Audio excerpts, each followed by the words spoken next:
Tired of seeing your shower essentials unkempt and all over the place? Shampoos, conditioners, and body washes scattered just anywhere in the bathroom? It's time to declutter your place using these wall-mounted shampoo holders. Here's the super easy, step-by-step DIY installation of pump bottle holders without drilling the walls. 1. Clean the wall surface with a wet wipe and let it dry. 2. Peel off the first protective film of the adhesive gel pad. 3. Position the gel pad to the wall and stick it to the surface. 4. Remove the second protective film and stick the supporting plate of shampoo holder. 5. Press the plate to fix the position.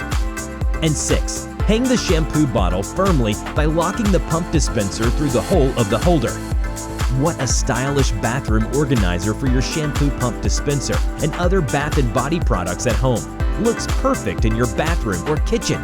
Shiny Leaf's shampoo holder set comes with 2 pieces of stainless steel shampoo holders and 2 pieces of silicone gel pads. This metallic bottle holder lets you save time and money. It comes with strong and anti-slip adhesive and does no damage to walls.